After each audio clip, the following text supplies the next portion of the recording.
Thank you very much. I would like to give you the summary of the Control System Cybersecurity Workshop, which is for most of you maybe a very boring topic, and I acknowledge this directly. Cybersecurity for control systems sucks. From the implementators' way, because we are facing lots and lots of users who don't care, and from your side, because you have to do something which you do not want to do, because it's more or less impinging on your functionality. So one slide why it's important. This is WannaCry. WannaCry has been or came out in May 2017. If you're running an outdated Windows system, like we've seen just in the last presentation, Windows XP, you might get your computer infected. You see this landing screen, which is more or less just asking you to pay $300 worth in Bitcoins, and you get a deadline here until this, the money will be doubled, and if you hit this deadline here, everything will be raised. Think of that being installed on your control system, and maybe everything will go down the drain, because there's no guarantee if you pay the money that you get the decryption key of everything what has been encrypted on your computer. So this is what Karen White showed on one of her slides. Consequences, who is bearing the consequences? What about the damage of equipment of your facility, loss of data, loss of production, downtime? What about reputation? If your organization has been compromised, this is heading the media. What about the financial institutions financing you? What will be the repercussions? And then in the end, what about disciplinary actions against the perpetrators, inside or outside?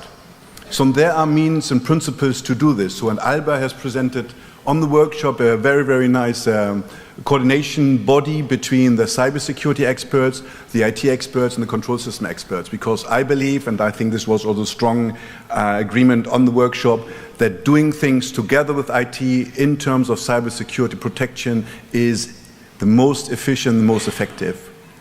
If you want to do it yourself, look at the ESS for the protection system, the safety systems. They are following standards. You shouldn't be shocked by standards. There are lots and lots of standards if you're implementing safety systems, protection systems. There are also standards for cybersecurity. So the only thing which you might want to consider doing is grab one, apply it, and take a second from verifying that what you've applied is exactly the right thing to be done. So this is not rocket science, it is additional work, but think of your accelerators, think of your facilities, what is happening if somebody's taking over your accelerator. If you want to do this in bulk, Paul Scherrer Institute, Dirk Simok gave a presentation which is more or less the bread and butter. The easy things is a network segregation. Think again of your networks.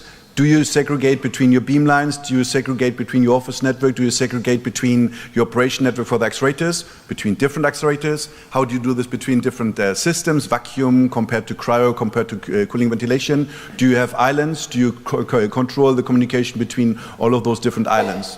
The more controls point you got, the better your security is. I know that it's very, very hard. I'm coming from my outfit. It's very difficult to segregate the networks, but I'm still looking forward having islands where I then can put controls point in for verifying who has access, who has not. If you come to the network, even worse, network, what you connect to your network, nowadays controls devices are vulnerable, just by definition.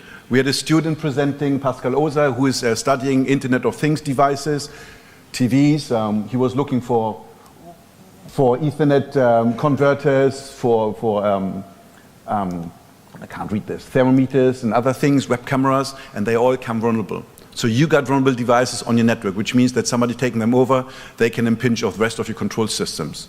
Wireless access device or device with wireless, it's even more pain point. Going closer, control user access. We are the weakest point. And our passwords are the entry point for the attackers. If I have the password of one of you guys, and I can easily get your password, this means I have all your access to your control systems. Think of that twice. How do you protect this? I know that the DOE laboratories all now ask for multi-factor authentication, having a token in parallel to your password. So think of this, deploying this also on your side. Last but not least, control deployment. Make sure that only software which is checked on integrity and correctness by you getting into your control systems, nothing else is sneaking in.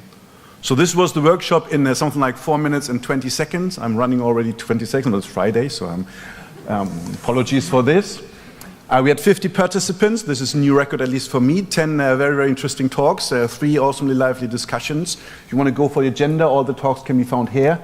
And last but not least, thank you very much, gracias and gracias, for the presenters, the speakers, the participants, and for the program committee and staff. Thank you very much, Oscar.